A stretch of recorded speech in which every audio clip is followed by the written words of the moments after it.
ప్రభువునందు ప్రియమైన దేవుని బిడ్డలకు ప్రభు అయిన యేసుక్రీస్తు నామములో శుభములు తెలియజేస్తూ ఉన్నాను. ఈ యొక్క అవకాశం ఇచ్చిన అన్నగారికి కూడా వందనాలు తెలియజేస్తూ ఉన్నాను. పరిశుద్ధ గ్రంథం నుండి ఎఫెసీయులకు రాసిన పత్రిక 1వ అధ్యాయము 4 నుండి 7 వచనాల వరకు చదువుకున్నాం. Ephesians chapter 1 verse 4 to 7.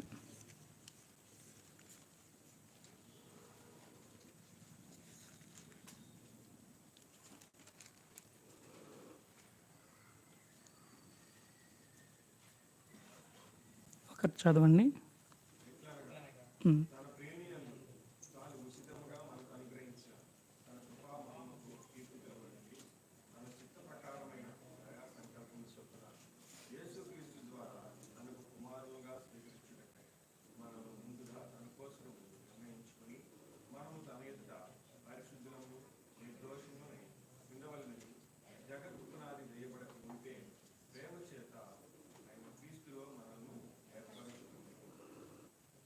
ఏడో వచనం కూడా చదువు.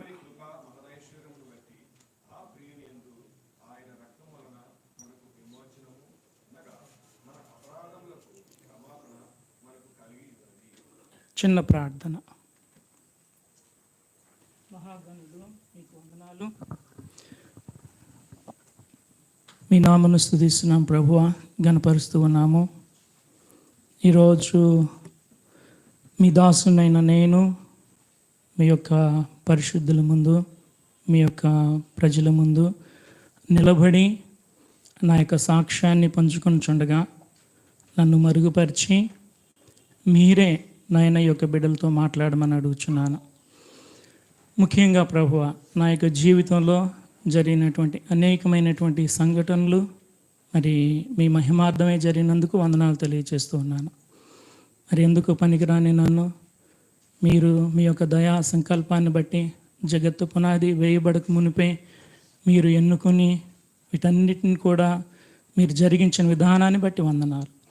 ప్రతి విషయంలో మీ నామనకు మహిమ తెలియజేసుకోమని యేసు నామమున అడిగి ప్రార్థన చేస్తున్నాము తండ్రి, ఆమేన్.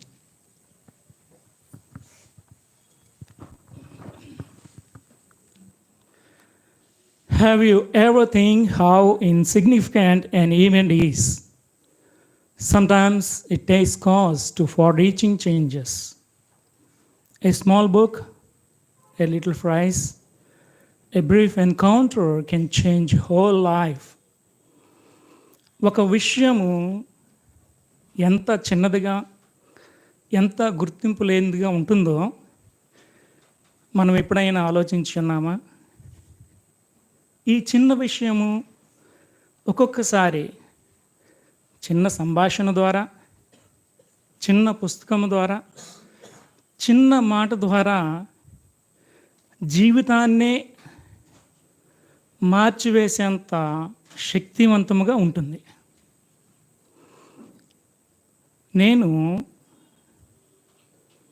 కన్వర్టెడ్ క్రిస్టియన్ ఫ్యామిలీలో జన్మించి ఉన్నాను. మా తల్లిదండ్రులు చెట్టుబల్జీ కుటుంబంలో నుండి ప్రభువుని అంగీకరించి ఉన్నారు. నేను మా తల్లిదండ్రులకు 2వ సంతానముగా ఉండటం జరిగింది. మా అన్నయ్య గారు పుట్టగానే మా తల్లిదండ్రులు ఆయన్ని సేవకు సమర్పించుకున్నారు. మా మదర్ అందరితో చెబుతూ ఉండేది, నా పెద్ద కొడుకు సేవకుడు, నా చిన్న కొడుకు ఉద్యోగం చేయాలి, నేనేం చిన్నవాడిని, నా చిన్న కొడుకు ఉద్యోగం చేయాలి అని ఎప్పుడూ ఇవే మాటలు ఆమె చెబుతూ ఉంది.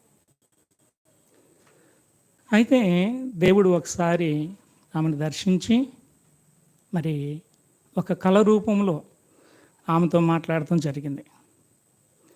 నీ చిన్న కుమారుడిని ఏం చేయాలనుకుంటున్నావు అన్నప్పుడు, అప్పుడు వరకు అందరితో ఉద్యోగస్తుడు అని చెప్పే మా తల్లి, ఏమో ప్రభువా నాకేం తెలుసు, నేను మోటిదాన్ని, మీకే తెలుసు అని చెప్పడం జరిగింది.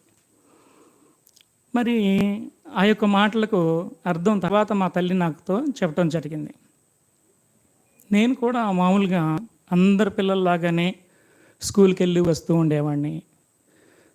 8వ తరగతి చదివిన తర్వాత వేసవి సెలవులు వచ్చినాయి. అందరితో మామూలుగానే ఆటలాడుకున్నాను. నాకు తెలియదు నేను 9వ తరగతి చదవనని. మరి ఆ యొక్క వేసవి సెలవుల్లో మా యొక్క కుటుంబంలో వచ్చినటువంటి ఆర్థికమైనటువంటి ఇబ్బందులను బట్టి దాదాపుగా నాకు అప్పుడు 13 సంవత్సరాలు. నేను చదువు మానేసి గేదెల దగ్గర పని చేయవలసి వచ్చింది. అందరూ నన్ను జీతగాడని, చిన్న పాలేరని, గొడ్డకాడ బుడ్డోడని పిలుస్తూ ఉండేవాళ్ళు.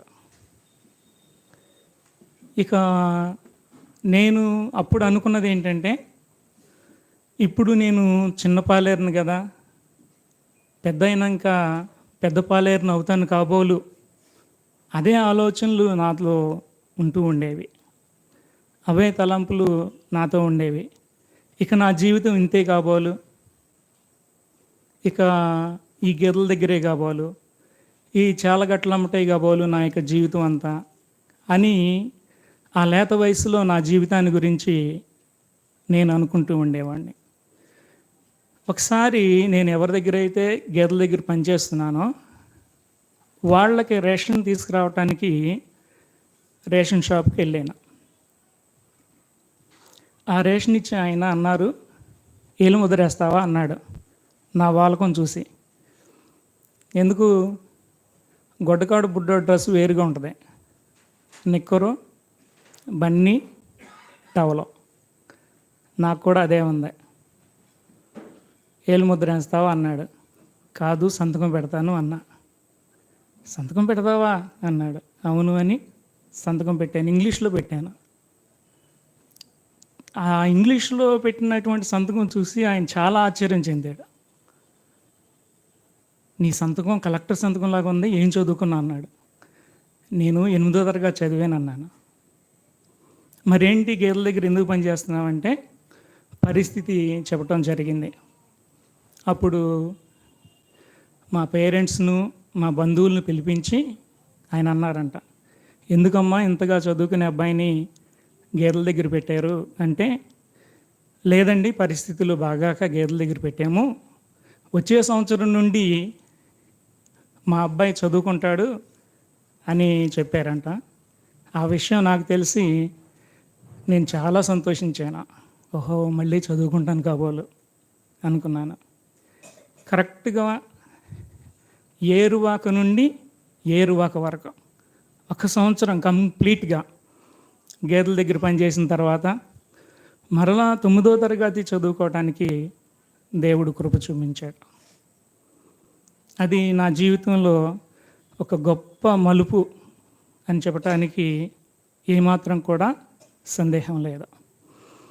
అంత మాత్రమే కాకుండా ఆ విధంగా చదువుకుంటూ ఇంకా ముందుకు వెళ్ళి బిఏ లిటరేచర్ కూడా చేశాను. ఆ తర్వాత దేవుని గురించి నేను ఆలోచన చేసినప్పుడు, నిజమే నేను కన్వర్టెడ్ క్రిస్టియన్ ఫ్యామిలీలో పుట్టాను, మామూలుగానే అందరిలాగా సంఘానికి వెళ్తూ ఉన్నాను, వస్తూ ఉన్నాను, అసలు ఏమిటి అని నేను ఆలోచన చేసినప్పుడు ఇందాక నేను చదివించినటువంటి వాక్యము నా యొక్క హృదయాన్ని తాకటం జరిగింది. 7వ వచనం మరొకసారి చదువుదాం. ఎఫెసీయులకు రాసిన పత్రిక 1వ అధ్యాయము 7వ వచనం. దేవుని కృపా మహదైశ్వర్యమును బట్టి ఆ ప్రియుని యందు ఆయన రక్తం వలన మనకు విమోచనమును, అనగా మన అపరాధములకు క్షమాపణ మనకు కలిగి ఉన్నది. ఈ యొక్క మాటలు నా యొక్క హృదయంలో తాకినాయి.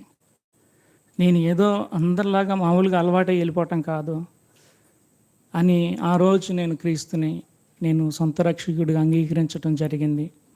అంత మాత్రమే కాకుండా పైన ఇంకా నేను చదివినప్పుడు ఆయన జగత్తు పునాది వేయబడక మునిపే ఆయన మనల్ని ఎన్నుకున్నాడు, ఇవన్నీ చదివినప్పుడు ఈ యొక్క మాటలు నా యొక్క హృదయంలోనికి వెళ్ళిపోయినాయి. దేవుని యొక్క మాటలు నన్ను మార్చినాయి. అప్పుడు యేసుక్రీస్తుని నేను సొంత రక్షకుడిగా అంగీకరించడం జరిగింది. దేవుని సేవకులు, సహోదరులు భక్సింగ్ గారు ఇలా అంటారు, మనము మారు మనసు పొంది బాప్తీసం పొందగానే ఏదో సూపర్ న్యాచురల్ బీయింగ్స్గా అయిపోము, ఏంజల్స్గా అయిపోము. మనము కూడా ఈ లోకంలో ఉన్నటువంటి సాధారణమైన మనుషులాగానే ఉంటాము. వాళ్లకు కలిగేటువంటి కష్టాలు, ఇరుకులు, ఇబ్బందులు, నిందలు, శ్రమలు మనకు కూడా కలుగుతాయి. ఇన్ఫ్యాక్ట్ మెట్టుకు అంతకంటే ఇంకా ఎక్కువ కూడా కలుగుతాయి. అయితే దేవుని బిడ్డగా నీవు దేవుని సన్నిధిలో ప్రార్థన చేసినప్పుడు దేవుడు నీ మొర ఆలకించి నిన్ను తప్పక వాటన్నిటిలో నుండి విడిపించి తప్పిస్తాడు. ఒకవేళ వెంటనే నీకు జవాబు రాకపోయినా అట్లాగే మోకాళ్ళ మీద ఉండి ప్రార్థన చేయి. ఒకవేళ నీకు నిద్ర వచ్చి నీవు నిద్రలో జారుకున్నప్పటికీ కూడా ఆ మోకాళ్ళు మాత్రం వదలవద్దు అని చెప్పిన మాటలు నా హృదయాన్ని ఎంతగానో తాకినాయి. అవును, మన యొక్క క్రైస్తవ జీవితంలో, ఈ యొక్క పరిచర్యలో ఒక్కొక్కసారి మనకు ఇటువంటి పరిస్థితులు కూడా రావచ్చు. వాటిని మనము ప్రభు యొక్క శక్తి ద్వారా, ప్రార్థన ద్వారా, ప్రభువు మీద గొప్ప నమ్మకంతో వాటిని మనము జయించవలసి ఉన్నది. ఈ యొక్క సువార్త పరిచర్యలో నేను ఒకసారి మొదటి పేతురు పత్రిక 2వ అధ్యాయము 20వ వచనాన్ని చదివాను. అదొకసారి చదువుదాం. మొదటి పేతురు పత్రిక 2:20. తప్పిదమునకై దెబ్బలు తినినప్పుడు మీరు సహించిన ఎడల మీకు ఏమి ఘనము? మేలు చేసి బాధపడినప్పుడు మీరు సహించిన ఎడల అది దేవునికి హితమగును. ఇందుకు మీరు పిలువబడితే. ఈ మాటలు చదివి నేను నోరు తెరిచాను. ఎందుకో ప్రభువా పిలువబడ్డాము అని అంటే దేవుడు ఎస్, మరి ఇందుకే పిలువబడ్డారా? ఇందుకే కాదు, ఇంకా కొన్ని వరాలు ఉన్నాయి, ఫలాలు ఉన్నాయి. కానీ ఇందుకు కూడా, this is also one of the reason why God called us. అసలు దేవుడు చెప్పే మాటలు చూడండి, దేవుని వాక్యం చూడండి. తప్పిదమునికై దెబ్బలు తినిన ఎడల అది ఏమి హితము? తప్పు చేసి దెబ్బలు తింటే దానివల్ల ప్రయోజనం ఏముంది? దానివల్ల ఏమి హితము? కానీ మేలు చేసి కీడు అనుభవిస్తున్నప్పుడు ఆ మేలుకు ప్రతిగా యాక్చువల్గా every action has its own reaction. మేలు చేస్తే సహజంగా మేలే వస్తుంది. కానీ ఇక్కడ మనం చూసినట్లయితే మేలు చేసి బాధపడినప్పుడు అది దేవునికి హితమంట. ఎందుకు మీరు పిలువబడ్డారు? ఎస్, ఒక్కొక్కసారి మన యొక్క క్రైస్తవ జీవితంలో ఇటువంటి పరిస్థితులు ఎదురవ్వచ్చు. కానీ మన యొక్క క్రైస్తవ జీవితంలో మన యొక్క విశ్వాసాన్ని ఎట్టి పరిస్థితుల్లో తొణకనీక, బెదరక, కదలక మనం స్ట్రాంగ్గా నిలబడాలి. నేను ప్రభువును అంగీకరించిన తర్వాత నా యొక్క సువార్త పరిచర్యలో నేను ఎదుర్కొంటున్నటువంటి శ్రమలను బట్టి నేను నిలబడింది ఏంటంటే దేవుని యొక్క వాక్యం పైనే. దేవుని యొక్క వాక్యం పైనే, ఇంకేం లేదు.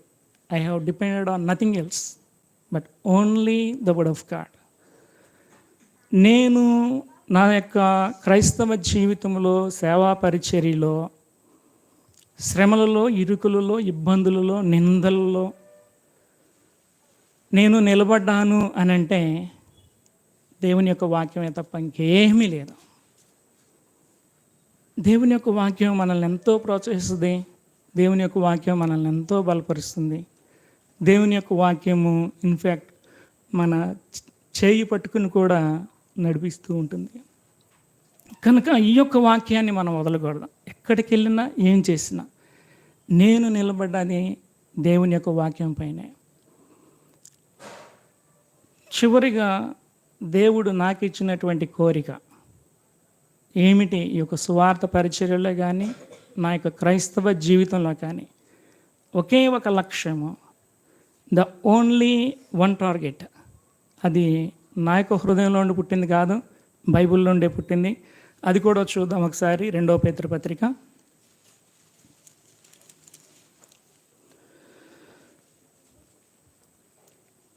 1వ అధ్యాయము 4వ వచనము.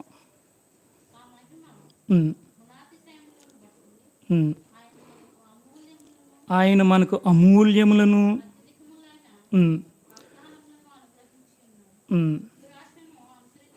దురాశను అనుసరించుట వలన లోకమందున్న భ్రష్టత్వమును ఈ వాగ్దానముల మూలముగా మీరు తప్పించుకొని దేవ స్వభావం నందు పాలుబారగునట్లు వాటిని అనుగ్రహించాను.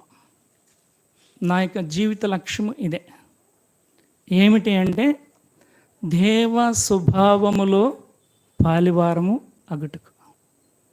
నేను దేవుని స్వభావములో పాలివాడిని అవ్వాలి. అది సాధ్యమా? కోతిగా పుడితే కోతి దాని స్వభావం ఎప్పుడు కోతిగానే ఉంటుంది. చేప స్వభావం చేపదే. పులి స్వభావం పులిదే. మనిషి స్వభావం మనిషిదే. కానీ ఈ యొక్క మనిషి దేవుని యొక్క స్వభావములో పాలివారు అవ్వగలడు అని దేవుని యొక్క వాక్యం చెప్పింది. ఈ వాక్యం చదువు కూడా నా కళ్ళు బిగ్గరగా తెరిచాను. నేను దేవుని స్వభావములో పాలివాడిని అవ్వాలి. అందుకే ఆయన మహిమా గుణాతిశయములను, ఆయన మనకిచ్చినటువంటి అత్యధికమైనటువంటి వాగ్దానాలు, వీటన్నిటిని మనకిచ్చాడు. వీటిని బట్టి నా లక్ష్యం ఏమిటి అని అంటే దేవుని యొక్క స్వభావంలో పాలువారిన అవ్వాలి. నా యొక్క క్రైస్తవ జీవితంలో, ఈ యొక్క సేవా పరిచర్యలో నేను తీసుకున్నటువంటి నిర్ణయం ఏంటంటే, తీర్మానం ఏంటంటే, I want to serve God, I want to serve people, I want to serve, I want to support and I want to build the afflicted people. ఎవరైతే శ్రమపరచబడుతూ ఉన్నారో, ఎవరైతే కృంగి ఉన్నారో వారిని దేవుని యొక్క వాక్యంతో బలపరిచి దేవుని కొరకు ఒక ప్రజగా కట్టి దేవుని కొరకు అప్పగించాలి అనేటువంటి ఒక కోరిక కలిగి, అంతిమ లక్ష్యము, నా జీవితంలో ఉన్నటువంటి అంతిమ లక్ష్యం ఏమిటంటే నేను దేవుని స్వభావములో పాలివాడిని అవ్వాలి.